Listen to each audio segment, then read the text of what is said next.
Channel நண்பர்களுக்கு வணக்கம். நம்மளோட சேனல்ல தினமும் பார்த்தீங்கன்னா, காய்கறி தொழில் சம்மந்தப்பட்ட ஒவ்வொரு நாளும் ஒவ்வொரு புது புது வீடியோக்கள பார்த்துக்கிட்டு இருக்கோம். அந்த வகையில இன்னைக்கும் கூட பார்த்தீங்கன்னா, காய்கறிகள் தொழில் சம்மந்தப்பட்ட இன்னொரு முக்கியமான வீடியோவோட தான் வந்திருக்கேன். இந்த வீடியோவ நல்லா தெளிவா பாருங்க. இதில பாருங்க, ஒவ்வொரு பொருளுமே தனித்தனியா எந்த அளவுக்கு மூட்டையா வாங்கி வச்சிருக்காங்க.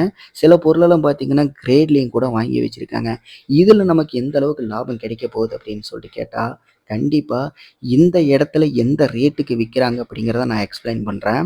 அப்போ மார்க்கெட் விலையோட கம்பேர் பண்ணும்போது, வெளியிலே இப்போ நீங்கள் ஒரு காய்கறி கடைக்கு போகிறீங்க, மளிகை கடையில் வாங்குறீங்க அப்படின்னா, இந்த இடத்துல நான் சொல்கிற பொருள்களோட விலை அந்த கடைகளில் எந்த அளவுக்கு விற்கிறாங்க அப்படிங்கிறத நீங்களே கணக்கு போட்டு பாருங்கள். இந்த இடத்துல முதல்ல பார்த்தீங்கன்னா, இந்த பீன்ஸே எடுத்துக்குமே, பீன்ஸோட ஹோல்சேல் ப்ரைஸே பார்த்தீங்கன்னா வெறும் ரூ. 60 தான் இந்த கடையில். இதே மாதிரி இப்போ நீங்கள் வீடியோவில் பார்க்குற இந்த கேரட்டோட விலையும் 1 கிலோ சூப்பர் கேரட்டுங்க. நல்ல தரமான கேரட்டு ரூ. 45 தான் 1 கிலோ. அப்போ மற்ற கடைகள்ல எந்த அளவுக்கு விற்கிறாங்கன்னு பாருங்க. அதே மாரி தான் இப்ப நீங்க வீடியோல பார்க்குற இந்த பச்சை மிளகாவும், இந்த பச்சை மிளகா பார்த்தீங்கன்னா, 1 கிலோவே பார்த்தீங்கன்னா ரூ. 40 தான் வருது. இதே பார்த்தீங்கன்னா, என்னோட கடையிலேயே 100 கிராம் பார்த்தீங்கன்னா, நான் ரூ. 10க்கு விப்பேன். ரூ. 40 1 கிலோவுக்கு வாங்கி 100 கிராம் ரூ. 10க்கு குடுத்தோம் அப்படின்னா, அந்த 100 கிராமுக்கே பார்த்தீங்கன்னா, நமக்கு ரூ. 6 லாபம் கிடைக்குது. இது ஒரு ஸ்ட்ராட்டஜி. நான் மட்டும் தான் இப்படி பண்றேனான்னு சொல்லிட்டு கேட்டா, நெறைய பேர் இந்த மாரி தான் பண்றாங்க. இதிலேயே பார்த்தீங்கன்னா, பச்சை மிளகாயிலேயே 2 வெரைட்டி பெருசும், சின்னதும் வச்சிருக்காங்க. ஒரு சிலர் பெருசு வேணும்னு கேட்பாங்க. ஒரு சிலர் பார்த்தீங்கன்னா, சின்னது வேணும்னு கேட்பாங்க. 2மே பார்த்தீங்கன்னா, ரூ. 10 தான் முன்ன பின்ன ரேட்டு வித்தியாசம் இருக்கும். 2யுமே பார்த்தீங்கன்னா, 100 கிராம் நான் வந்து ரூ. 10க்கு தான் குடுக்குறேன். எப்படி பார்த்தாலும் எனக்கு இதில வர லாபங்கிறது பாதிக்கு பாதி அப்படியே டபுளா தான் கிடைக்குது. அடுத்து பார்த்தீங்கன்னா, இந்த கோஸு. இந்த கோஸெல்லாம் பார்த்தீங்கன்னா, இந்த மாரி இருக்கிற பெரிய ஹோல்சேல் கடையில வெறும் கிலோவே பார்த்தீங்கன்னா, ரூ. 10 தாங்க வருது. அதிகபட்சமா ரூ. 15 வரும். இப்ப நான் குட்டி குட்டியா கோஸ் வாங்குறேன் அப்படின்னா, அந்த கோஸே பார்த்தீங்கன்னா, கிட்டத்தட்ட 4 காய் என்னால வாங்க முடியும். இல்லைன்னா 5 காய் வாங்க முடியும். ஏன்னா, ஃபுல்லா தான் நம்ம குடுக்குற மாரி இருக்கும். அறுத்து குடுத்தா நெறைய பேர் வாங்க மாட்டாங்க. அதனால குட்டி குட்டி கோஸா பார்த்தீங்கன்னா, நான் 1 கிலோ வாங்குறேன் அப்படின்னா, அதில எப்படி இருந்தாலும் ஒரு 4, 5 காய் இல்லைன்னா ஒரு 5, 6 கூட எனக்கு கிடைக்க வாய்ப்பு இருக்கு. இந்த கோஸ நான் கொண்டுட்டு போயி ரூ. 10க்கு வாங்குற அந்த கோஸ ஒரு பீஸையே நான் ரூ. 10க்கு விப்பேன். அப்ப எனக்கு 4 பீஸ் எனக்கு 1 கிலோவுக்கு கிடைச்சாலும் கூட ரூ. 40 இல்ல 5 பீஸ் கிடைச்சாலும் எனக்கு ரூ. 50 இன்வெஸ்ட்மெண்ட்ட விட ட்ரிபிளா எனக்கு லாபம் கிடைக்குது.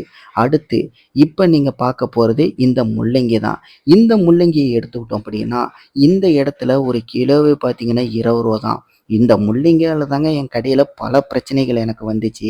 ஏன்னா இந்த முள்ளங்கிய நான் முழுசா வாங்கிட்டு போகும்போது, கடையில பார்த்தீங்கன்னா, இதில இருக்கிற அந்த காம்பு எல்லாத்தையுமே பிச்சு போட்டு நெறையா பேரு சண்டைக்கு வருவாங்க. அத மீதி கொண்டு வந்து இத வெயிட் போட்டு குடுங்க அப்படின்ட்டு. ஆனா இந்த ஹோல்சேல் கடையில பார்த்தீங்கன்னா, இந்த முள்ளங்கி இப்ப எப்படி அடுக்கி வச்சிருக்காங்களோ, அதே மாரி தாங்க நான் வாங்குவேன்.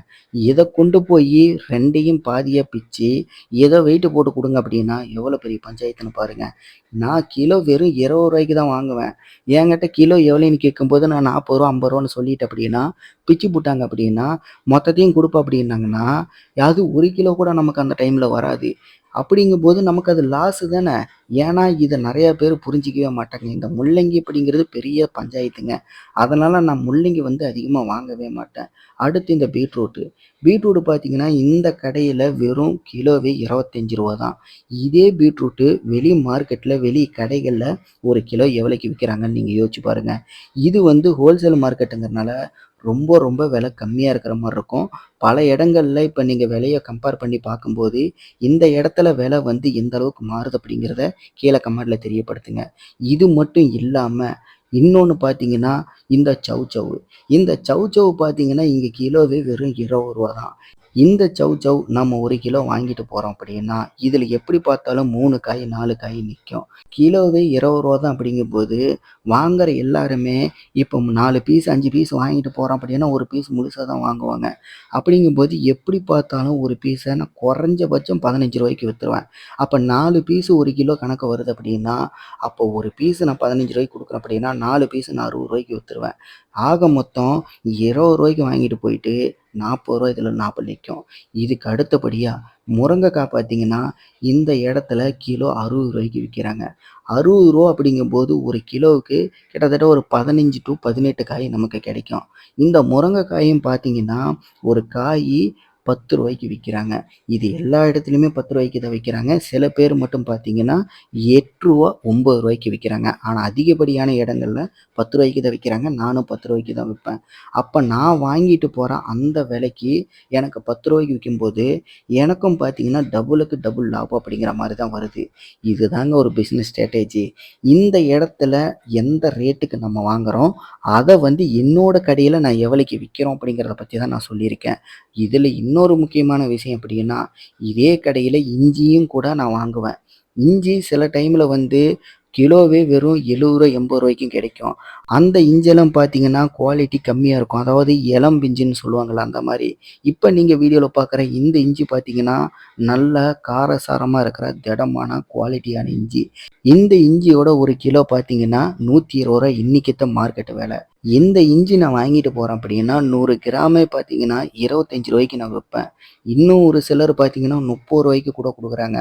அப்போ ரூ. 120க்கு ஒரு கிலோ நம்ம வாங்குறோம் அப்படின்னா இந்த இடத்துல ரீட்டெயிலுக்கு விற்கும்போது 100 கிராமுக்கு ரூ. 25 நான் விற்கும்போது எனக்கு கிடைக்கிற லாபம் 100 கிராமுக்கே பார்த்தீங்கன்னா ரூ. 13 லாபம் நிற்கிது. இன்வெஸ்ட்மெண்ட் ரூ. 12 கழிச்சிட்டு பார்த்தோம் அப்படின்னா ரூ. 13 சோலையாக எனக்கு லாபம் கிடைக்குது. அப்போ இந்த இஞ்சை நான் விற்க முடிக்கும்போது பாதிக்கு பாதி எனக்கு லாபத்தில் தான் நிற்கும். எப்படி பார்த்தாலும் நம்ம வாங்குற இடத்த பொறுத்து தான் நமக்கு லாபம் கிடைக்கும். நம்மளோட சேனல் நண்பர்கள் நிறைய பேர் கேட்குற கேள்வி, எந்த இடத்துல வாங்கினா எந்த அளவுக்கு லாபம் கிடைக்கும் அப்படிங்கிற மாதிரி தானே கேட்குறீங்க. இந்த வீடியோவில் நான் எந்த இடத்துல வாங்குறேன், எவ்வளோக்கு வாங்குறேன், என்னோட கடையில் நான் எவ்வளோக்கு விற்கிறேன் அப்படிங்கிறத பற்றி நான் தெளிவாக சொல்லியிருக்கேன். நான் சொன்னது அப்படிங்கிறது ரொம்ப கம்மியாக தான் சொல்லியிருக்கேன். மற்ற இடங்களில் பார்த்தீங்கன்னா நான் சொன்ன விலையை விட கொஞ்சம் அதிகமாகவும் கொடுத்துருக்காங்க. நான் சொன்ன விலையை விட கொஞ்சம் கம்மியாகவும் கொடுத்துருக்காங்க. இந்த வீடியோவை பார்க்குற நீங்கள் ஒவ்வொருத்தருமே நான் சொன்ன இந்த மார்க்கெட் விலைக்கும் இதே ரீட்டெயில் ப்ரைஸுக்கும் இந்த கடையில் இருக்கிற ஹோல்சேல் விலைக்கும் என்ன வித்தியாசம் இருக்குது, உங்களோட ஏரியாவில் எந்த அளவுக்கு விற்கிறாங்க, உங்கள் ஏரியாவில் ஹோல்சேல் விலை என்ன, ரீட்டெயில் விலை என்ன, அதே மாதிரி வில்லேஜாக வாகனத்தில் கொண்டாந்து விற்பாங்க பார்த்தீங்களா, அவர்கள் எந்த விலைக்கு விற்கிறாங்க. சப்போஸ் நீங்கள் தொழில் பண்ணுறவங்களா இருந்தால் உங்களுக்கு இந்த பொருள்கள் நீங்கள் எந்த அளவுக்கு வாங்குறீங்க, எவ்வளோ ரேட்டுக்கு வாங்குறீங்க, எது சாத்தியம் ஆகாது, என்னெல்லாம் உங்களுக்கு சந்தேகம் இருக்குது அப்படிங்கிறத தெளிவாக மறக்காமல் கீழே கமெண்டில் தெரியப்படுத்துங்க. இல்லை உங்களுக்கு என்கிட்ட பேசணும்னு நினச்சிங்க அப்படின்னா இதுக்காகவே பார்த்தீங்கன்னா நான் ஒரு ஃபேஸ்புக் பேஜ் ஓப்பன் பண்ணியிருக்கேன். ஏன்னா யூடியூப்பில் நீங்கள் இப்போ ஒரு வீடியோ பார்க்குறீங்கன்னா உங்களோட ஃபோன் நம்பர் அதில் கீழே கமெண்டில் கொடுத்தீங்கன்னா அந்த ஃபோன் நம்பர் ஆட்டோமேட்டிக்காக மறைஞ்சு போயிடுது. அதனால் நம்ம பேச முடியாத ஒரு சூழ்நிலையும் உருவாகுது. இதை தவிர்க்கிறதுக்காக தான் உங்களுக்கு யாருக்காவது என்கிட்ட பர்சனலாக பேசணும்னு தோணுச்சுன்னா அந்த ஃபேஸ்புக் பேஜில் பர்சனலான ஒரு மெசேஜ் எனக்கு அனுப்பிவிடுங்க. உங்களுக்கு பிடிச்சிருந்தால் மட்டும் அந்த ஃபேஸ்புக் பேஜையும் ஃபாலோ பண்ணி வச்சுக்கோங்க. ஏன்னா இதே மாதிரி நிறையா விஷயங்கள் பர்சனலாகவே அதுலேயும் கூட நான் அப்டேட் பண்ணுவேன். உங்களுக்கு பிடிச்சிருந்தா மட்டும் நீங்கள் அதை ஃபாலோ பண்ணிக்கங்க. மற்றபடி நீங்கள் என்கிட்ட பேசணும்னு நினச்சிங்கன்னா அந்த ஃபேஸ்புக் பேஜில் உங்களோட ஃபோன் நம்பரை கமெண்டில் எதுலேயுமே அனுப்பாதீங்க. அதில் இருக்கிற மெசேஜில் பார்த்தீங்கன்னா பர்சனலாக எனக்கு அனுப்புங்க உங்கள் ஃபோன் நம்பரை. கண்டிப்பாக எனக்கு டைம் கிடைக்கும்போது உங்களுக்கு நான் கால் பண்ணுறேன். ஏன்னா எனக்கும் ஒரு சில வேலைகள் நான் டேயில் பார்த்துக்கிட்டு இருக்கேன். அதை முடிச்சுட்டு எனக்கு டைம் கிடைக்கும்போது உங்களுக்கு நான் கால் பண்ணுறேன். கண்டிப்பாக உங்களுக்கு நான் கால் பண்ணுவேன். ஒருவேளை காலதாமதம் ஆச்சு அப்படின்னா யாருமே தவறாக எடுத்துக்க வேண்டாம், மன்னிச்சிருங்க. இதே மாதிரி வீடியோஸ் நம்மளோட சேனலில் தினம் ஒவ்வொரு வீடியோ நான் கொடுத்துக்கிட்டு தான் இருக்க போகிறேன். எனக்கு தெரிஞ்ச விஷயங்கள் எல்லாமே உங்களுக்கு தெரியணும். என்ன மாதிரியே எல்லாருமே நீங்களும் பார்த்தீங்கன்னா ஏதாவது ஒரு சுயதொழில் ஆரம்பிக்கணும் அப்படிங்கிறது தான் நம்மளோட சேனலோட நோக்கமே. நான் என்னெல்லாம் ஸ்ட்ராட்டஜியெல்லாம் பண்ணுறனோ அந்த ஸ்ட்ராட்டஜி எல்லாத்தையுமே உங்களுக்கு நான் பர்சனலாக சொல்லி கொடுத்துட்ருக்கேன். இந்த வீடியோவை நீங்கள் கடைசி வரைக்கும் பார்த்துருந்தீங்கன்னா உங்களுக்கு பிடிச்சிருந்தா ஏதாவது சந்தேகங்கள் மாற்று கருத்துக்கள் இருக்குது அப்படின்னா மறக்காமல் கீழே கமெண்டில் தெரியப்படுத்துங்க. இதே மாதிரி வீடியோஸ் பார்க்கணுன்னா கண்டிப்பாக நம்ம சேனலை சப்ஸ்கிரைப் பண்ணுங்கள். உங்களுக்கு பிடிச்சிருந்தா ஃபேஸ்புக் பேஜையும் கூட ஃபாலோ பண்ணிக்கங்க. அடுத்த வீடியோவில் உங்களை சந்திக்கிறேன். நன்றி, வணக்கம்.